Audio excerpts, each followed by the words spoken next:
قعدة صفا. وعلشان نتكلم عن التجربة صح، فاحنا عايزين نرجع ورا شوية شوية كمان، ونرجع لثانوية عامة. في خلال ثانوية عامة أنا ما كانش عندي أي هدف، يعني أنا أصلا مش عايز أخوض في الثانوية عامة زيادة عن اللزوم عشان ممكن نخصص لها حلقة لوحدها. ولكن أنا يعني دخلت علم رياضة كده أهو.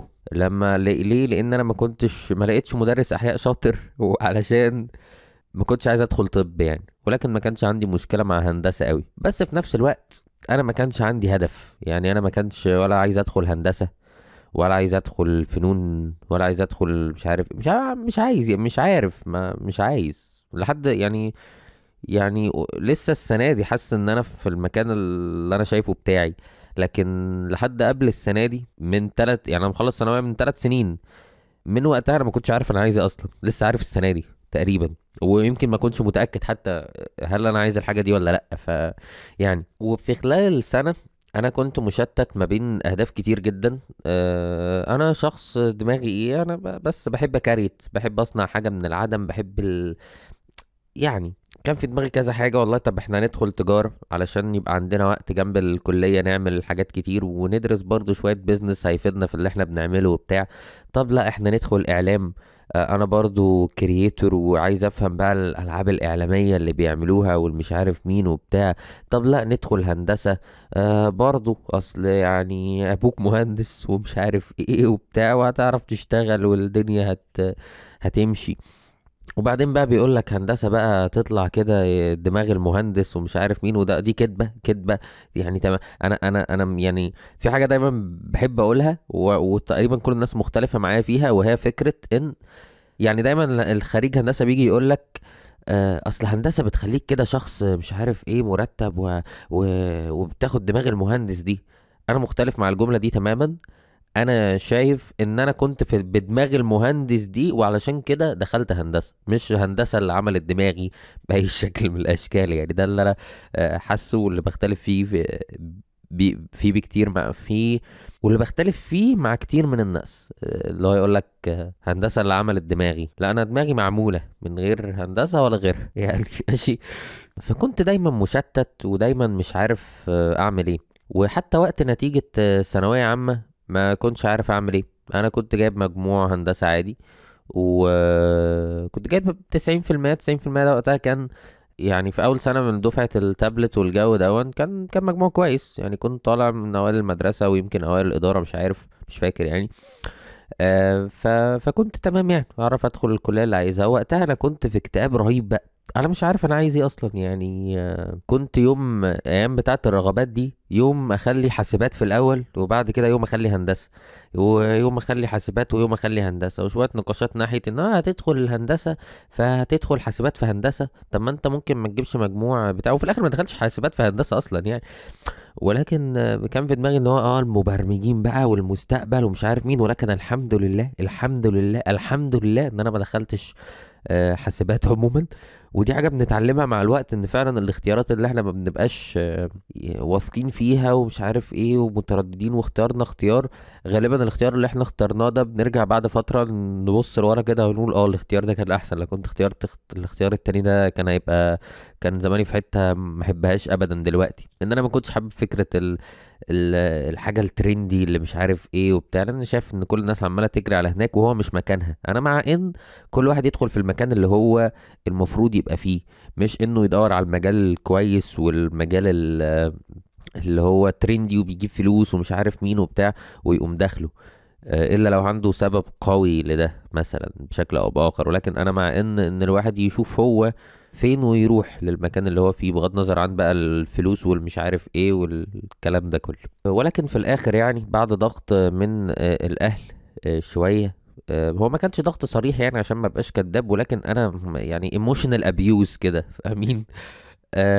فسبت هندسة رغبة اولى، ودخلت هندسة ورحت الكلية لاكتشف بقى ايه كل حاجة غلط في الحياة. طبعا انت بني ادم جايب مجموع وداخل الكلية، فانت في دماغك انك هتروح تلاقي مين في هندسة اللي جايبين مجموع زيك. مش بهذه مش قصد اقول كده، بس قصد اقول، مش قصد اربط الاتنين ببعض في اللي هقوله دلوقتي. ولكن اللي كان في دماغي ان الواحد هيروح يلاقي ناس بقى محترمين كده ومش عارف ايه وكذا وكذا وكذا.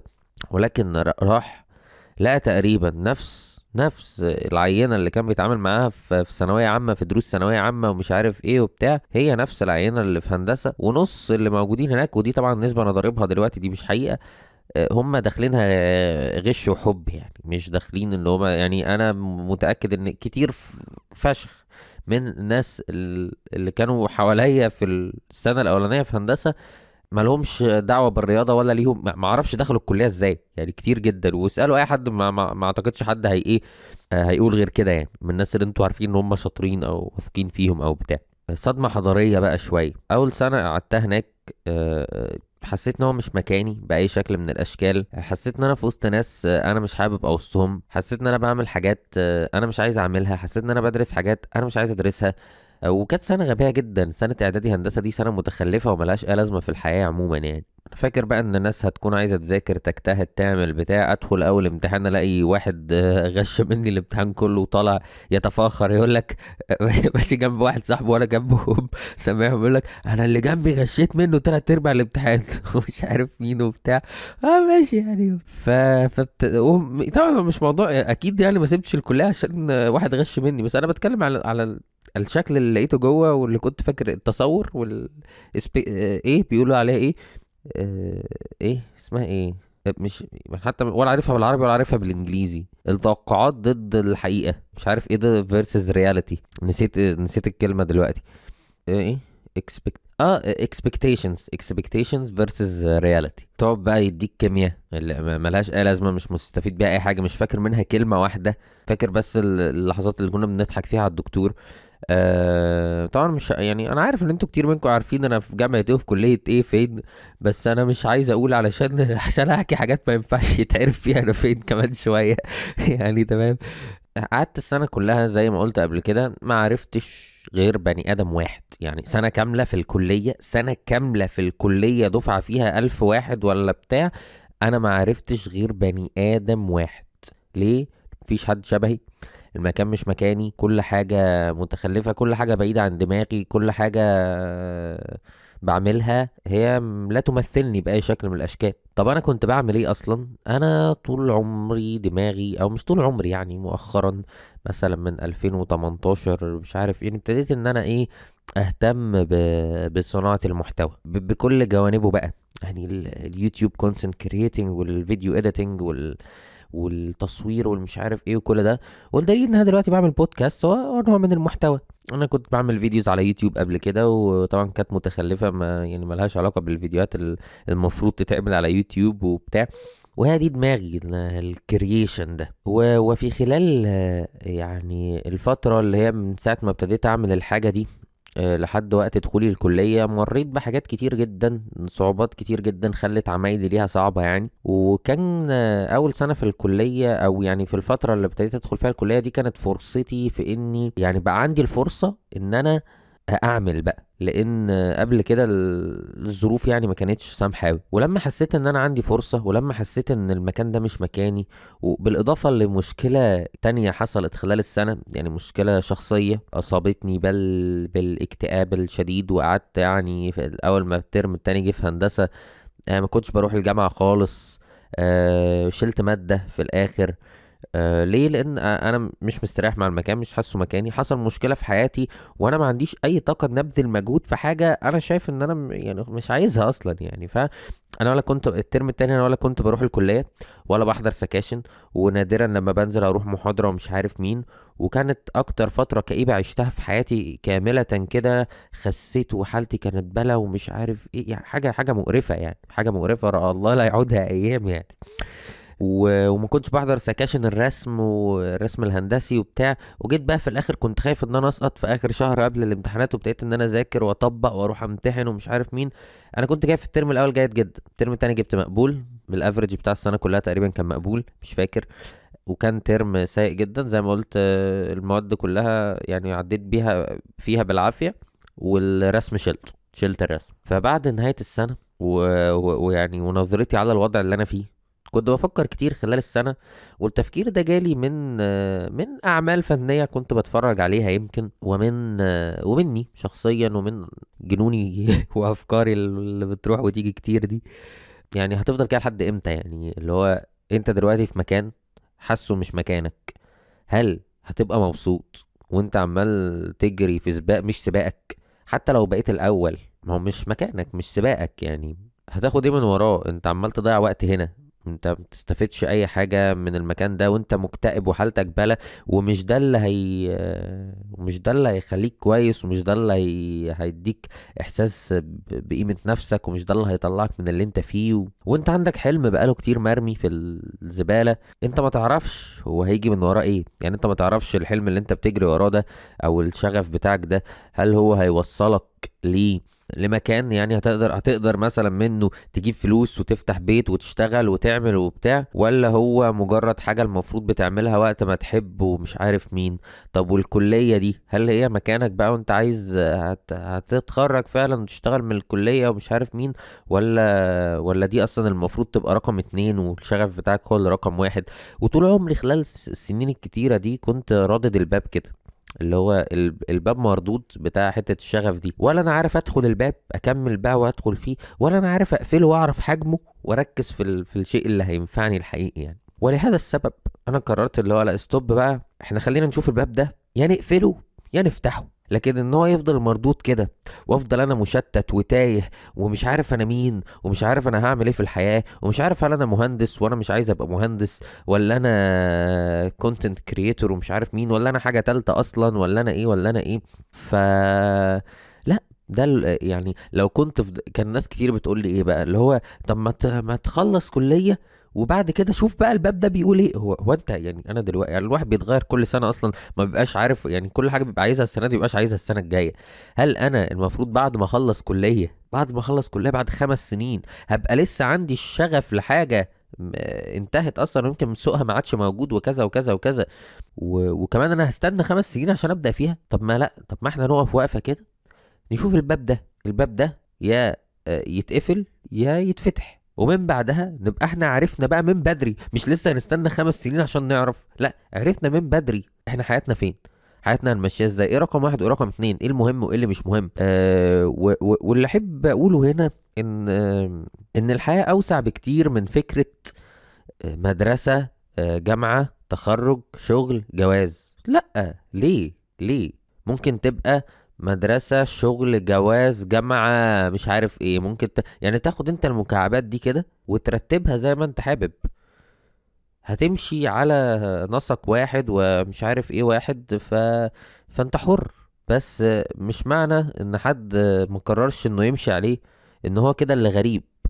لا، هو كده عنده اختيار، عنده عقل يفكر بيه، عنده حاجة قرر انه يعني شايف مصلحته بشكل مختلف عن الطريقة اللي انت ماشي بيها. فبس وقررت اني اسيبها، عايز اسيب الجامعة سنة، اشوف ده الدنيا دي يحصل فيها ايه، اركز على فكرة ان انا اشتغل على يوتيوب، اركز على فكرة ان انا اتعلم فيديو اديتنج اكتر، اركز ان مش عارف ايه، اركز ان مش عارف ايه واهدى اصفى بقى من كل سنين الدراسة اللي ما ادتناش بريك دي، من ساعة ما كان عندنا مش عارف 5 سنين لحد ما بقى عندنا 18 سنة. قعدنا 13 سنة 13 سنة، سنة ورا سنة ورا سنة ورا سنة، عمالين ناخد في حاجات احنا مش فاهمين قيمتها، عمالين نتحشي عشان نجيب درجة في الامتحان، عشان نجيب درجة في الامتحان، عشان نجيب درجة في الامتحان. ولحد النهاردة في الكلية بيبقى هدفهم ان هم احنا عايزين نجيب GPA 4 بوينت مش عارف ايه وبتاع. يعني ليه يعني؟ ليه الهم ده والجري ده والسباق ده؟ ما فهمتوش. وكنت محتاج اللي هو لا، عايزين بريك من السباق اللي انا مش فاهم انا بجري فيه ليه ده اصلا. وخدت البريك. الناس حواليا بقى لما جيت اخد البريك ده كنت بقى باخد اراء ناس كتير يعني، بس مش كل الناس طبعا. انت طبعا لما بتيجي تاخد رأي حد يهمك ان تبقى فاهم ان هو يعني واحد خايف على مصلحتك، صديق مقرب ليك، وفي نفس الوقت مش كل الناس تاخد منها نصيحة يعني. وهنتكلم عن ده، رد فعل الناس حواليا، ورد فعل اهلي، ورد فعل الحوارات. طبعا لما قلت لامي قلت لابوي، ما قلتش لابويا غير في الاخر خالص يعني. بس طبعا لاني كنت خايف. لكن لما قلت لامي ما كانتش موافقة خالص، قعدت بقى تقول لي مش عارف ايه، لو عملت كذا مش هعرفك، ومش مش عارف ايه، وحاجات كده غريبة. ولا مش عارف قالت كده ولا لا، مش فاكر يعني صراحة، بس ما كانتش موافقة بأي شكل من الأشكال. أصدقائي المقربين ما حدش فيهم كان موافق، وقعد يقول لي ان لا ده مش الوقت بتاع دوت، وان انت تعرف تعمل ده جنب الدراسة، وان الدراسة هي اللي مش عارف ايه وبتاع وكده. وبعدين لما تيجي تدخل الجامعة السنة الجاية وتحس ان اصحابك بقى اكبر منك، وتحس ان مش عارف ايه، وتحس ان مش عارف ايه. وده هتكلم فيه. انا دلوقتي انا دخلت الجامعة، وانا دلوقتي في الجامعة، وهقول لكم احساسي لما دخلت ايه يعني. وهيبقوا سابقينك بسنة وهيتخرجوا مش عارف ايه، والكلام ده كله. والنقاش ده خدته مع ناس كتير جدا، خدته مع ناس كتير جدا، ونفس الرأي، نفس الرأي، كل الناس نفس الرأي. اللي انت بتعمله ده غلط، انت مش عارف مصلحتك. الراجل بدأ يدق تحت، انا مش عارف اكمل بودكاست ازاي، بس يعني ده الموضوع. الا صديق وحيد ليا، الدكتور صالح فريد. اهلا. انت ما بتسمعش عارف، بس يعني ماشي. قعدت معاه في مره كده، وقلت له انا عندي انا عايز اعمل كذا كذا عشان كذا كذا وبتاع. وهو كان الوحيد اللي قال لي انا شايف ان انت صح. ليه؟ لان وبعدين ما كان شيء منطقي يعني، لان هو ساب الجامعه هو كمان وابتدى شغل قبل ما يتخرج. فكان شيء منطقي ان هو يعني ايه يقول لي ماشي يعني.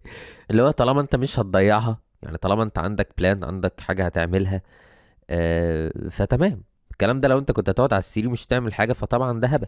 وكان الامر يستدعي واحد فقط مؤمن بيك، لكي عارف انت بقى الحاجات الموتيفيشنال دي، لكي تقرر. وانا قررت خلاص، انا مش رايح الجامعه السنه الجايه، واللي يحصل يحصل. اهلي بقى يعملوا ايه، مش انا مش رايح. امي قالت لي طب خلاص، لو ابوك ما عندوش مشكله انا ما بتاع. وجاءت بقى اللحظه اللي هقول فيها لبابا والله يا بابا، انا عندي حاجه عايز اقولها لك، ومش عايز اقولها لك دلوقتي وبتاع وكده، لما يجي وقتها، لما اكون قررت ومش عارف ايه. طب ايه مش عارف. فقمت قايل قلت ولا بقى وقتها ولا بتاع، قمت قايل انا مش عايز اروح الجامعه السنه الجايه. طبعا هو اتضايق، اتخنق، مش عارف ايه ليه تعمل ايه بتاع، مش عارف ايه. قلت له بص يعني اصل انا هقول لكم على حاجه. انا دلوقتي انتوا مش راضيين ان انا مش هروح الجامعه. طب ما كويس قوي، هروح الجامعه، وانا كده كده قاعد لوحدي، وكده كده ما فيش حاجه. فهروح وهتدفعوا مصاريف، وهنقل وهعمل وبتاع، وهقعد في البيت. يعني هقعد في البيت مش رايح. فاحنا هنكون استفدنا ايه من كل ده بقى؟ ان احنا مصاريف نقل وتعب ومش عارف مين وبتاع، وانا مش هروح. فهو سكت. وانا دخلت الاوضه، وبعدين مش عارف بعدها في نفس اليوم، بعدها بشويه، ولا بعدها بيوم ولا ايه، ابتدى بقى يفهم. طب انت عايز تعمل ده ليه؟ طب انت بتتعلم. طبعا انا كنت قاعد في البيت في الاجازه، كنت ببتدي اتعلم فوتوشوب ومش عارف مين وبتاع. فابتدى يفهم مني اللي انا بعمله. بقول له والله بعمل حاجه كذا، وبعمل. انا ما كنتش عارف برضو يعني، انا بس عايز اتعلم المهارات اللي اقدر اتعلمها عموما. مش عارف سكتي في ايه يعني. فكنت وقتها بتعلم فوتوشوب، وبعمل شويه بروجكتس كده وبتاع. مش شغل يعني، كورسز يعني وبتاع. فبوري له يعني اللي بيتعمل وكذا، بقول له الحاجات دي بتجيب فلوس وكذا. طبعا لازم تقنعهم ماديا برضه. يعني وبعدين هو قال لي طيب يعني لو انت شايف كده خلاص، بس احنا اتفقنا ان هي سنة واحدة. ما تجيش بعد ما السنة دي تخلص تقول لي ان انا هاخد سنة تانية ولا حاجة بتاع. احنا متفقين هي سنة واحدة. وانا قلت له طيب خلاص متفقين. وانا كان في دماغي كده اصلا، انا عايز سنة واحدة، مش عايز اكتر من سنة يعني. حتى لو كان الموضوع جاب نتيجة، بس اقصد ان سواء كان جاب نتيجة كبيرة او ما جاب. اوكي. سواء كان جاب نتيجة كبيرة او ما جابش، انا كده كده ما كنتش عايز اخد اكتر من سنة يعني. اوف. وده كان عامة فهمته حتى في التجربة يعني. اصلا بعد ما يعني، وانا في التجربة لما صدقت انها خلصت، ده مش بيقول ان هي تجربة وحشة، لا، لكن كان في فترات كده ما كانتش لذيذة يعني. ما كل حاجة ليها الجانب الحلو منها والوحش يعني. طبعا كلمت ماما بقى، قلت لها طب بوافق. وهي طبعا ايه، طبعا هي كانت بتقول، كانت بترمي الكلمة كده وقتها. كانت ايه يعني، هي بتقول ايه، لو ابوك وافق فانا خلاص. وعشان هي عارفه ايه، عارفه ان بابا مش هيوافق. ف- فطبعا اتصدمت لما ايه، عرفت ان هو وافق. وطبعا كل الناس بقى ايه، اهلي كلهم ضيع سنه من حياته، ومش عارف عمل ايه وكذا وكذا وكذا وكذا. وانا بقى بعدت عن كل ده خالص، قفلت على نفسي، ويلا ثانويه عامه جديده دلوقتي. طبعا الثانويه عامه جديده دي كانت في الاول، اللي هو اول شهر، اللي هو شهر 8 ده، انا كنت فاشخ الدنيا، فاشخ الدنيا شغل كل يوم يعني كان عندي بورد كده حاطط فيها الشهر والتاسكات بتاعت كل يوم، وعمال افشخ في البتاع، وفيديو كل اسبوع على يوتيوب ومش عارف ايه. كانت حاجه خطيره يعني. شهر ما تكررش تاني من ساعتها لحد النهارده. مش عارف، كنا وقتها في 2022. ده كان رد فعل اهلي. فكره الاختيارات بقى، انا بجد ان الاختيارات، يعني كل بني ادم ليه اختياراته في الحياه عموما، ويجب ان هو يخوض تجربته بنفسه، يختار اختياره بنفسه. ليه؟ عشان يبقى مسؤول عن نتيجة اختياراته دي. اصل معلش، هو دلوقتي لو هم قرروا لي انا هدخل كلية ايه، وهم قرروا لي ان انا هكمل في الكلية، مين اللي هيتلام بقى بعد كده؟ انا مش هبقى حاسس ان انا اصلا السبب في اللي انا فيه، مش هحس بمسؤولية اتجاه الوضع اللي انا فيه ان انا ابقى كويس. ليه؟ لان مش انا اللي مختاره. هاجي بقى افضل فاشل وماشي في الكليه، اغش واعدي ومش عارف مين، وما اتعلمش وانيل وبتاع، وبعدين اجي في الاخر انتوا السبب، انتوا اللي دخلتوني، انتوا اللي عملتوني. لكن لما انا اقرر ان انا اخد قرار، اذا انا اللي هتحمل مسؤوليته.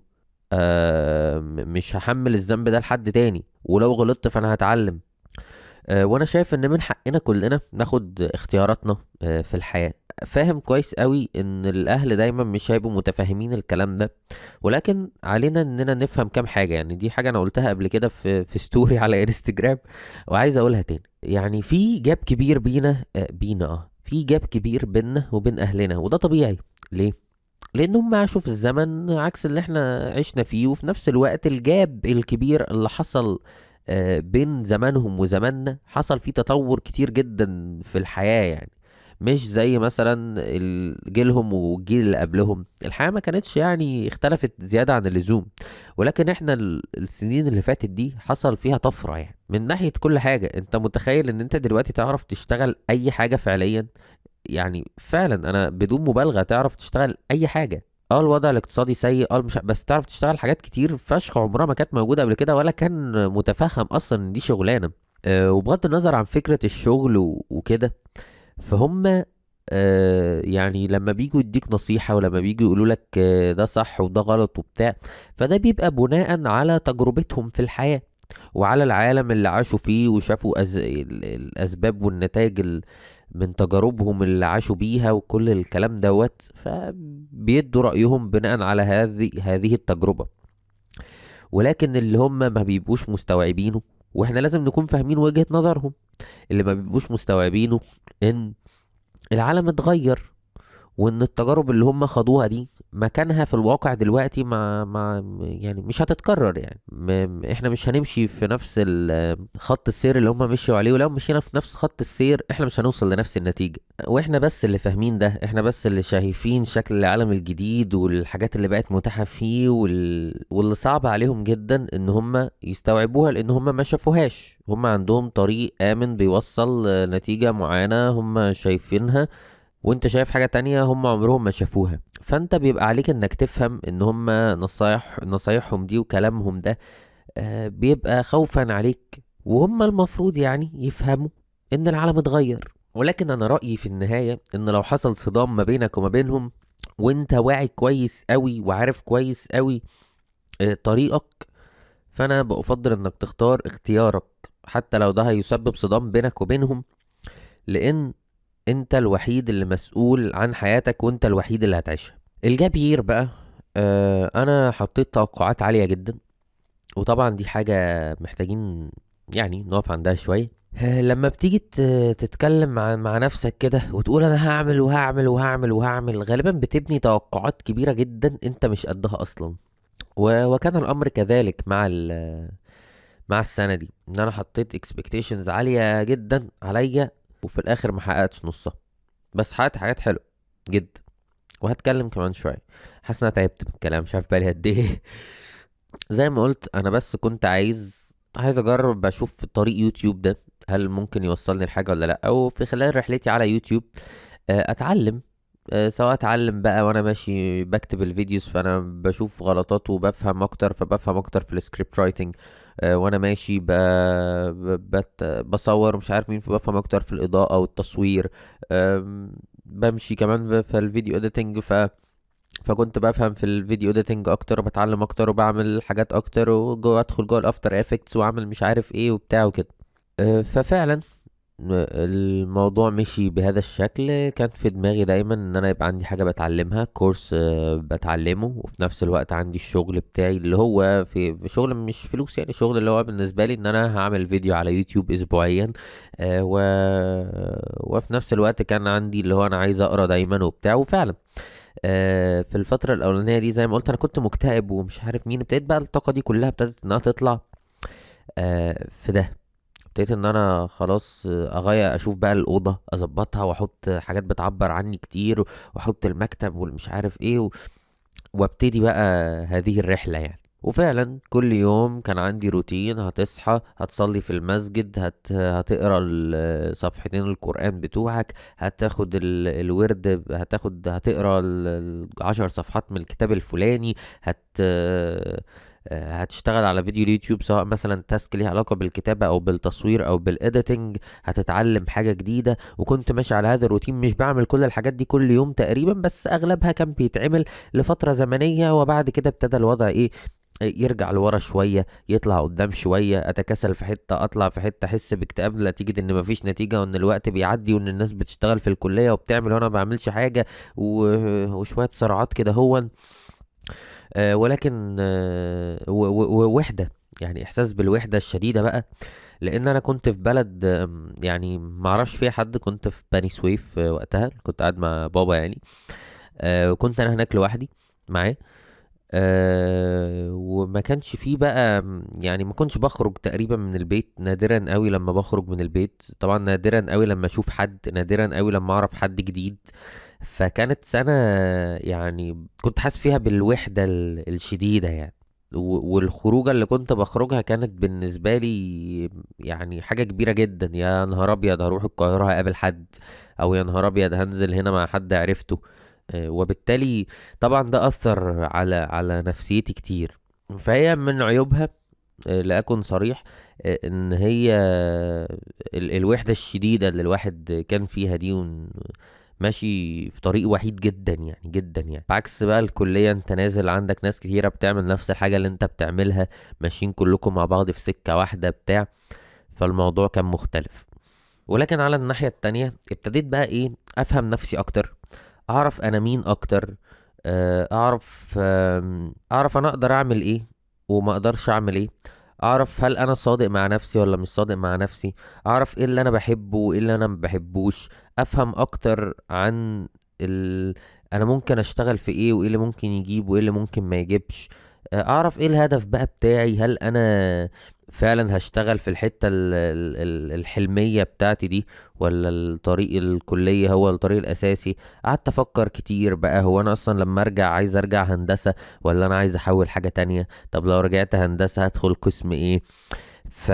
فمن ناحية اللي فك التوهان ده، فأنا قريت كام كتاب فادوني جدا من الناحية الإبداعية والفكرية والنفسية.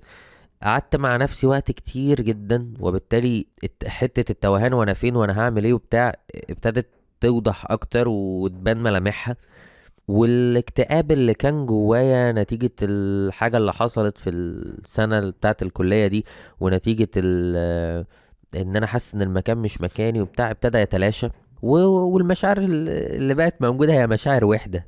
ولكن من نواحي كتير جدا انا ظبطت. انا كنت فاشل دينيا جدا، يعني كنت ما عنديش اساس قوي دينيا خالص، وحاليا ما عنديش اساس قوي دينيا برضو. ولكن كانت فرصة، لاني زي ما قلت بدأت ان انا اصلي في الجامع دايما على قد ما اقدر. ابتديت اقرا قرآن واحفظ، حفظت شوية مش كتير خالص يعني، حتى ما كملتش سورة البقرة. بس أنا بتكلم على ان كنت بسمع حتى محاضرات يعني في بعض او في رمضان فاكر كنت سمعت الدورة اللي هي بتاعت الدكتور عبد الرحمن ذاكر الهاشمي، فقه النفس ومش عارف مين. كان عندي وقت إن يعني ان انا اقعد مع نفسي اكتر واكتشفها اكتر، واحسن من الجوانب دي اكتر. وبعد معافرة، وبعد معافرة دامت لكام شهر، من شهر بقى 8 الناس بدأت الدراسة في شهر 10. جينا على شهر 12، يعني كنت بمر وقتها بقى اللي هو كنت حاسس ان انا ما عملتش نتيجة وبتاع، والسنة خلصت وكده وربنا انعم عليا ب... بحاجة اثرها يعني دايم لحد النهاردة، وهي اكبر حاجة طبعا طلعت بيها من السنة، وكانت فرصة شغل. كنت انا بعمل فيديوز على يوتيوب، فمن ضمن الفيديوهات اللي كنت عملتها كان فيديو عن كاس العالم، وقت كاس العالم وبتاع، كان عن الكورة ومش عارف مين وبتاع. وانا وقتها اتعلمت اكتر عن ازاي ادور على ماتيريالز بتاعت كورة، ازاي اتجنب الكوبي رايتس ومش عارف مين ازاي. طبعا مش ناس كتير منكم اعتقد ان هي فاهمة الدنيا دي، بس يعني اتعلمت الطريقة اللي الدنيا بتمشي بيها في النيش ده. ووقتها وانا بقلب على تويتر كده شفت حد منزل فرصة شغل لكلاينت مش عارف مين، تقبض كذا بتاع. فانا كنت داخل بعت له، قايل له طيب والله ده فيديو انا كنت عامله وانا ممكن اعمل حاجة زي دي وبتاع. فالراجل بعت لي تيست علشان اعمله، عملت التيست بعته له، قال لي انت معانا. يا الله، يعني طبعا يعني دي كانت نشوة، يعني تفوق نشوة الدرجة اللي انا جبتها في ثانوية عامة. وفاكر بقى اول مرة نزلت خدت الفلوس وقعدت اتصور في البيت وارقص واعمل وبتاع. كانت يعني نشوة رهيبة، يعني ان انا حسيت ان يا نهار ابيض، الحلم اللي انا او الحاجة اللي انا شغوف بيها دي ورايح ناحيتها وبتاع، دي فعلا ممكن يجي منها فلوس، دي فعلا ممكن يتبني منها حياة. انا فعلا كنت حققت حاجة اقدر احطها كده في عين الناس اللي كلهم اللي قاعد يقولوا لي انت كذا وانت كذا وانت كذا. ف... فكانت يا نهار ابيض، يا نهار ابيض. وانا ما كنتش شاطر اصلا يعني، لكن زي هو كان قال لي وقتها ان انت يعني الناس اللي كانوا قدموا له شغل وقتها اغلبهم عرب وبتاع وكده، فكلهم يعني مش عايز احسس نفسي ان انا حاجه، بس انا الوحيد اللي كنت شغوف بالموضوع بغض النظر عن ان انا عايز اعمل فلوس من وراه. لان انا طول عمري من ساعه ما بدات فيديو اديتنج وكونتنت كرييتنج ومش عارف مين، ما كانش في دماغي قوي ان انا عايز اجيب فلوس من ورا الموضوع، على قد ما كان في دماغي ان انا بحب اعمل. فهي جت كده وابتديت شغل مع كلاينت. يعني في تشانل كان فيها 0 سبسكرايبرز، وبعد كده بقى فيها دلوقتي مش عارف 100 وكام الف، يمكن 200 الف، مش عارف يعني. ومنه على كلاينت تاني، وارجع من كلاينت لواحد يسرقني في فلوس وواحد مش عارف مين. فابتديت اتعلم اصلا حوار الفريلانس، اتعامل ازاي مع الكلاينتس، ايه بقى الدنيا بتجيب فلوس منين، افهم العالم بتاع البيزنس ده يعني. واتعلمت كتير جدا عن يوتيوب. عرفت ان انا كنت حمار جدا في صناعة الفيديوهات، وان انا عمر ما كنت هنجح اصلا في الموضوع ده. لما اتعاملت مع اجانب، ما اتعاملت مع اجانب وابتديت اشوف بقى الشكل البيزنس ده بيمشي بيه والكلام ده كله، يعني فهمت ان انا كنت حمار جدا. اللي تشانل بره يعني، يعني لو حد مهتم، احنا ما بيبقاش واحد دايرها يا معلم، ده في مانجر، وفي واحد بيراجع الفيديوهات، وفي واحد بيعمل السكريبت، وفي واحد بيعمل الفويس اوفر، وفي واحد بيedit الفيديوز. تيم كامل قايم على حاجة مقومها، وكلهم فاهمين جدا في اللي بيعملوه وبيعرفوا يعملوه. فانا اتعلمت كتير جدا من الليلة دي. وانا اعتقد يعني وخليني اكون واثق في ده، ان انا لو النهاردة قررت ان انا اعمل تشانل على يوتيوب، انا عارف ايه اللي هينجحها وايه اللي مش هينجحها. وده بالنسبة لي كفاية جدا. عموما لما الشغل دخل، ابتدت بقى الكورسات تقل، عشان اكون صريح ابتدت بقى الكورسات تقل. ابتدت بقى الشغل على يوتيوب والتنزيل الفيديوهات على يوتيوب يقل، لدرجة ان انا بقالي سنة ما نزلتش فيديو على يوتيوب تقريبا. ولكن هو كده كده التشانل بتاعتي دي انا معتبرها حاليا باشن بروجكت، يعني مش حاجة، مش بيزنس. فتمام.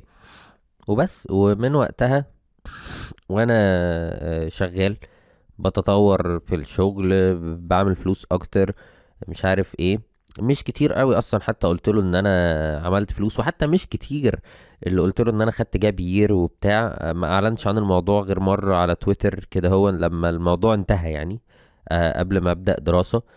بعد ما خدت التجربة، لان انا كنت حاسس ان انا عايز اخدها لسه، ما خلصتش كلامي عموما عنها، بس كنت حاسس ان انا عايز اخدها في هدوء تماما. كنت عايز اخدها في هدوء تماما، اعرف نتيجتها ومش عارف مين، وبعد كده ابقى اتكلم عنها بقى. فبس وقتها يعني الحمد لله. وزي ما يعني عايز اقول حاجه بقى، ان عايز اقول حاجتين اكشلي. واحد، ان انا ما عملتش اي حاجه. يعني ايه؟ يعني فكرة ان انا سبت الكلية واشتغلت وعملت ونيلت وبتاع، انا مقتنع من جوايا 100% ان الرزق ده ربنا اللي بعتهولي. انا ما حطيتش فيه بجنيه مجهود وانا ما استحقوش، ولكن ربنا هو اللي كرمني من فضله، لا اكتر ولا اقل.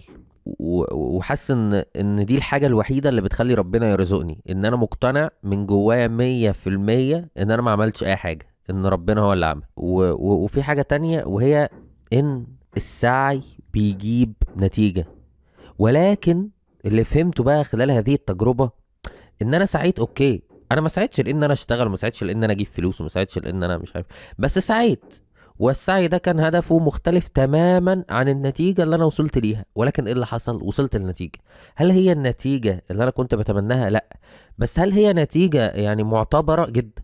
وده زي ما قلنا وعد من ربنا، وان ليس للانسان الا ما سعى وان سعيه لسوف يرى، او سوف يرى، مش عارف يعني، مش متأكد. بس دي النقطة.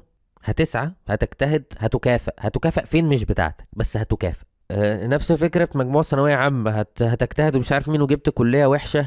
انت كده يعني كده اتكافئت عامة. ليه؟ لان انت ما تعرفش الخير اللي مستنيك جوه الكلية دي ايه.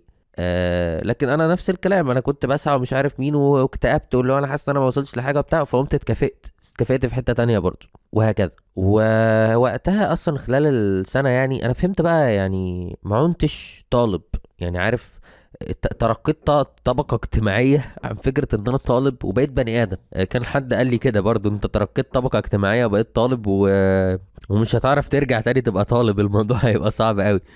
وحقيقة أنا كنت خايف من ده، كنت خايف لما أرجع الكلية تاني إيه اللي هيبقى الوضع. ولكن اللي كنت بقوله، إن أنا اديت الجامعة بقى وضعها الحقيقي. إن مبدئيا بالنسبة لي الجامعة رقم 2 في حياتي، مش رقم 1. إن الجامعة مش هي المكان اللي أنت هتروح بقى عشان تفشخ نفسك ومش عارف إيه وهتجيب الدرجة وتدخل بقى في السباق الجامعي الفكسان ده. ولكن ابتديت افهم ان الجامعة هي جانب من حياتي زي بقية الجوانب. الجامعة هي مش حياتي، ولكن هي جانب زي جانب الترفيهي، جانب زي الجانب الديني، جانب زي الجانب الفكري، جانب زي الجانب العملي، جانب زي ان يكن. ولكن انت مش طالب جامعي. او انا فهمت انت مش طالب جامعي، انت بني ادم ليك دور كطالب جامعي، وليك دور كأخ، وليك دور ككذا، وليك دور ككذا. وده اللي احنا محتاجين نفهمه. واهم حاجة يعني ايه مثلا اللي خلاني ارجع الجامعة تاني وهكمل في الجامعة وبتاع، رغم ان انا ممكن اسيبها عادي واكمل حياتي يعني. عقلية الطالب الجامعي. وان الجامعة، انا شايف ان القيمة الاساسية اللي انت بتاخدها منها هي العلاقات والسوفت سكيلز. ان انت هتنزل هتتعامل مع كوميونتي، هتتعرض لمشاكل، هتعرف تحلها، هتتعامل مع ناس، مجتمع بتاع. ده هيفيدك قدام في شغلك، هيعلمك ازاي تتعامل مع الناس والصعوبات اللي بتواجهك، مع الضغط، مع كذا مع كذا. فانا مش مع ان اي حد يسيب الجامعة باي شكل من الاشكال، خصوصا بقى كمان حتة الورق، الجيش ولما تيجي تقدم لابنك في مدرسة، ولما تيجي تسافر، ولما تيجي تعمل. فطبعا حوار انك تسيب الجامعة في مصر ده بكل الاشكال فكسان. وحتى لو مش في مصر، فانا شايف ان الجامعة مهمة لبناء عقلية كويسة. لان 100% عقلية خريج ثانوية عامة هتبقى مختلفة عن عقلية خريج الجامعة. وزي ما قلت كمان، انا كنت حاسس بوحدة كبيرة قوي خلال السنة. فانا مش هقدر اكمل حياتي وانا حاسس بهذه الوحدة. عايز وده برضو ايه، برضو حاجة من الحاجات اللي استوعبتها لما كنت داخل الجامعة. انا كنت عايز اغير بقى الشكل، الحياة اللي انا كنت عايز اعيشها، ومش ما افضلش قاعد في جنب وحابس نفسي وما بتكلمش مع حد وما بعملش. لا، انا كنت عايز انخرط في كوميونتي واعرف الناس واحبهم واتعامل معاهم واساعدهم، ما بقاش اناني وما بقاش منغلق على نفسي وكل الكلام ده. واعتقد ان انا بحققه دلوقتي يعني. سؤال احدهم كان بيقول: هل كنت غريب لما رجعت الكلية بقى؟ في الاول كنت حاسس بده، يعني اول اسبوع بس مش اكتر. وبعد كده اتعودت، رجعت تاني، ده في دكتور، ده في كذا، ده في كذا، ولكن زي ما قلت اديت كل واحد منهم حجمه. ما كنتش مكبر الموضوع زيادة عن اللزوم. بقيت بروح بتعامل عادي، اللي هو في دكتور، ازيك يا دكتور، عامل ايه، بتاع مش عارف رايح جاي، في طلبة، في دكتور، في معيد. ما كنتش بقول دكتور ومعيد ومدرج. لا، الدنيا بقت اسلس وابسط بكتير. مش عايز احضر محاضرة مش هحضرها. هروح للدكتور، عايز اخرج في نص البتاع هخرج، مش عارف. الدنيا اسلس يعني بكتير قوي من فكرة ان انا كنت مكبرها قبل كده وبتاع. وطبعا انا كبني ادم بقيت احسن، وبالتالي انا مبسوط ان الناس اللي هناك عارفة مني الفيرجن الحالي، مش عارفة مني الفيرجن اللي قبل كده، لان الفيرجن اللي قبل كده ده انا بكرهه. واللي خدته منها برضه هو تصوري للحياة بعد الجامعة. انا سبقتهم في حته ان هم هيسبقوني يتخرجوا قبلي وبتاع، فانا اتخرجت قبلهم اصلا يعني ازاي؟ ان انا خدت سنه اوف، فلما خدت السنه الاوف دي انا فهمت شكل الحياه بعد الجامعه هيبقى عامل ازاي. اليوم بتاع اليوم بعد التخرج، يعني اول يوم بعد التخرج ده هيبقى عامل ازاي، عشت منه سنه. فالناس لما تتخرج وهتبتدي بقى تشوف ايه ده، هي الدنيا كبيره قوي كده، وانا كنت حابس نفسي في المش عارف ايه، وتكتشف ان في موال كبير قوي قوي المفروض يبقى ليها دور فيه. فانا عشت التجربة دي، وعرفت الموال ده بدري، وبالتالي قادر ان انا سنين الجامعة الجاية استغلها بشكل يمكن يعني كمعلومات انا عارف ايه الاستغلال الصح المفروض يكون ليها. عكس كتير من الناس التانية. ولكن هل انا عندي القدرة والالتزام والصبر على تحقيقه؟ اتمنى ربنا يلهمني ده يعني. ان اليوم بيبقى فاضي، انت بتبقى لوحدك ومعتمد على نفسك بشكل كامل. محدش مهتم بقى بنجاحك، محدش مهتم انت فشلت نجحت، كل واحد عايش في حاله تماما. ما عادش عندك حاجة كده بتصب فيها وتفرض فيها نجاحك، او تفرض فيها شطارتك على حد هتجيب درجة اعلى من حد في حاجة وبتاع. لا يا معلم، انت بقيت في الحياة. الحياة ما فيهاش درجات والحياة ما فيهاش حد بيبص على التاني يعني. حتى هتحس ان انت دخلت دنيا كبيرة قوي بعد ما كنت حابس نفسك في دنيا صغيرة قوي. فمما لا شك فيه ان السنة كبرتني عن غيري يعني. النتيجة بتاعت هذه السنة كانت مثمرة عليا جدا، وكانت مفيدة جدا. لو رجع بيا الزمن فانا هعمل كده تاني.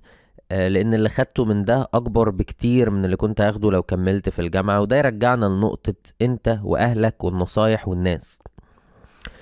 النصايح اللي انا خدتها من الناس، كل الناس كانت بتقول اراء وحشه. اهلي ما كانوش مقتنعين، كانوا شايفين ان انا غلط، ضيعت كذا ضيعت كذا ضيعت كذا. وانا اخترت اختيار عكسهم، وشايف ان ده كان الافضل ليا على جميع النواحي. فتخيلوا لو كنت سمعت كلام اهلي كان ايه اللي هيحصل. كان زماني ممكن لسه مكتئب في هذه الفترة، ومش طايق حياتي ومش عارف ايه. كان زماني بني ادم اوحش بكتير من الناحية النفسية، ومن ناحية معرفتي بنفسي، ومن ناحية رؤيتي للحياة. كان زماني لسه مشتت لحد النهاردة، وما كنتش ولا هبقى حققت حاجة، ولا هبقى خدت خطوة ولو صغيرة في سبيل البني ادم اللي عايز ابقاه. كله فاكر انه فاهمك وعارف مصلحتك، بس اللي اتعلمته ان محدش عارف مصلحتي قدي، ومحدش هيعيش حياتي غيري. محدش مهتم بيك ولا شايفك ولا فارق معاه نجاحك من عدمه. وبالتالي ما تاخدش نصيحة من حد مش عايش حياة انت عايزها. الناس حواليك كلهم عاشوا حياة ووصلوا لنتيجة وبيدوك نصيحة. بص عليهم، النتيجة اللي هم فيها دي، شكل الحياة اللي هم عايشينها دي، هل هي دي شكل الحياة اللي انت بتطمح تعيشها ولا لا؟ لو اخد نصيحتهم واجري ماشي قشطة معاك يعني. لو ما ايلون ماسك يجي يديك نصيحة خد نصيحته ماشي. ولكن او مش عارف يعني، على حسب اديك نصيحة في ايه يعني. بس لما حد انت مش عايز تبقى زيه هيديك نصيحة، هل ده هيوصلك لأي حاجة أحسن من اللي هو وصلها؟ حياتك هي تجاربك، فعيش تجربتك انت، مش تجربة غيرك. وتعليمك الحقيقي انا شايف ان هو تعليم في الحياة، هو بره الكلية. وحتى لو انت في كلية هتتخرج هتتعلم اللي انت كنت بتعلمه جوه الكلية، لان اعتقد يعني ان احنا ما بناخدش في الكلية ما يكفي لاننا نشتغل بيه. فهي رحلة عيشها زي ما تحب، وتأكد ان محدش هيتحمل نتيجة اختياراتك في الحياة غيرك. سواء الاختيارات اللي انت اخترتها دي انت اللي مختارها، ولا محدش تاني، ولا حد تاني اللي مختارها لك. هل انصح حد يخوض هذه التجربة؟ والله لو عندك اللي هتعمله خلالها خدها. لكن لو ما عندكش وانت بس طهقان وقرفان وبس ما عندكش خطة تعمل بيها اي حاجة، فانا مش شايف ان ده هيبقى قرار صح. وبرضو انت ليك حرية الاختيار، ده اختيارك مش اختياري. هل هي تضييع وقت حتى لو انت هتاخدها كده؟ لا، انا مش شايف انها تضييع وقت، لان هي يعني نفسيا هتحسنك كتير وتخليك تفهم نفسك اكتر، وهتغير نظرك خلال يعني اتجاه حاجات كتير قوي في الحياة. فانا شايف ان الموضوع ما كانش فيه تضييع وقت، وانا مش شايف فكرة ان في حد سابق التاني، لان ان فكرة ان في حد هيتخرج قبلك ومش عارف مين، دي بترجعنا تاني للدنيا الصغيرة اللي جوه الكلية. ولكن لما تيجي تبص على الدايرة من بعيد كده، فانت خدت سنة اوف، واحد تاني غير الكلية، ده اختيار كده. ما يعني هو ما عادش سنة زيادة عنك، انتوا الاتنين عشتوا نفس السنة، ولكن خضتوا فيها تجارب مختلفة. السنة اللي انت عشتها وانت سايب الكلية دي، هو لسه هيعيشها بعد ما يخلص كلية. ففي يعني هو ما عادش سنة اكتر منك، انتوا الاتنين عشتوا نفس السنة. يا نهار ابيض، بقالنا ساعة وست دقايق. كنت عايز اتكلم عن الطريقة اللي رجعت بيها الجامعة بصراحة. ان هي كانت مضحكة جدا. يعني انا لما سبت الجامعة، طبعا سبتها من غير اعذار ومن غير اي حاجة ومش عارف مين. انا في جامعة كوالالمبور الدولية.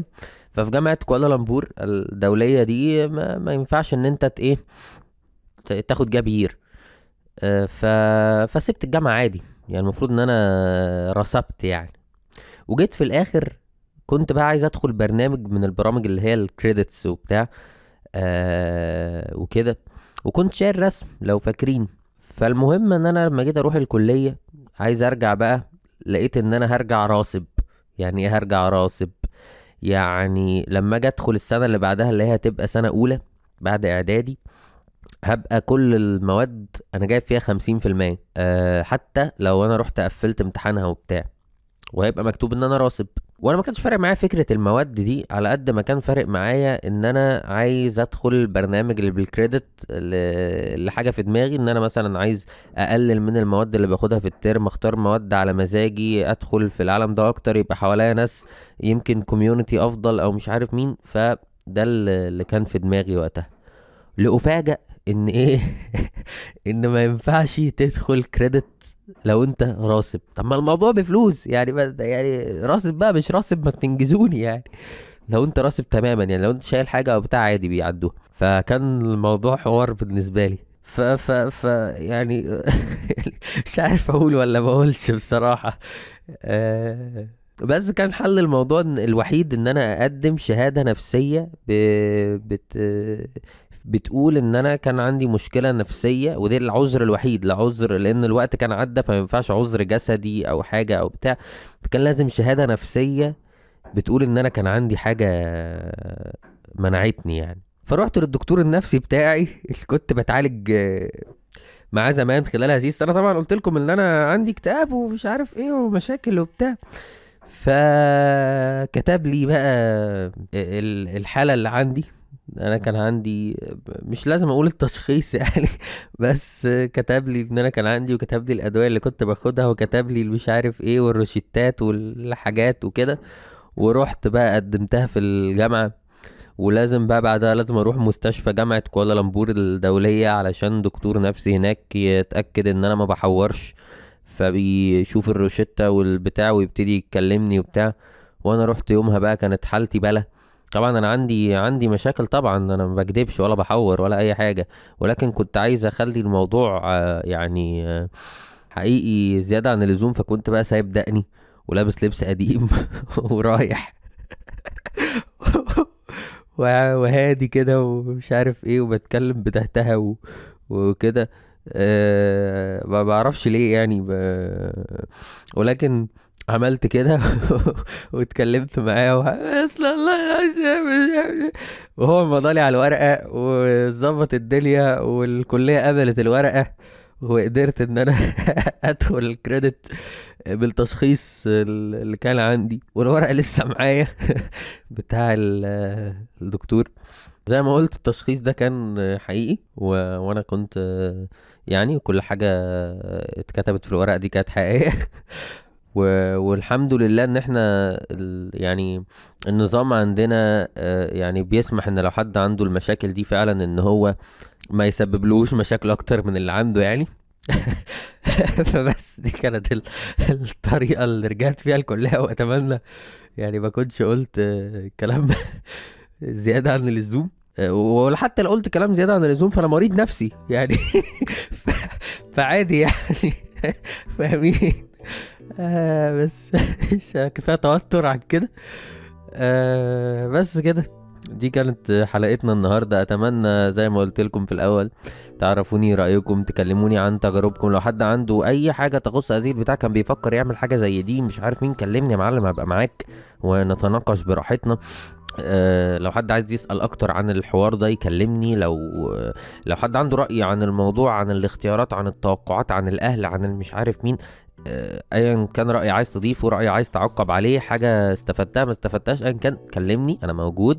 اللينكات هتلاقيها موجودة في اي منصة انت بتسمع عليها. وبس. شكرا جدا على وصولكم يا احبائي لهذه اللحظة. شكرا لكل من بعت لي مسجات حلوة. و ان كنت في المواصلات توصل بالسلامة، ان كنت بتتفرج والنور قاطع او بتسمع والنور قاطع مش عارف تتفرج ازاي يعني، بس فيا رب النور يجي. او يا رب يعني كتر من اللحظات اللي انت بتسمعها، ما اعرفش ادعي بايه يعني، بس المهم اوعدني بس ان لو النور جه هتسمع الحلقة، مش لما النور يجي بس يعني، او النور يقطع بس. كنت قاعد بتedit صور فيا رب تخلص شغلك. كنت قاعد بترسم تاسك للكلية، بتعمل شغل للكلية فيا رب تخلص على خير. كنت بتطبخ فيا رب الطبخة تطلع حلوة. ان كنت نايم على السرير سرحان في السقف فيعني يا رب تكون قضيت وقت ممتع. إن كنت لسه صاحي فصباح الخير، وان كنت هتنام فتصبح على خير. نايم على صوتي يا عم ده شرف كبير. و... وبس. شكرا جدا مرة تانية ومع السلامة. قعدة صفا صفا صفا، قعدة صفا، قعدة صفا، قعدة صفا، قعدة صفا، قعدة صفا، قعدة صفا، اقعد معايا قعدة صفا.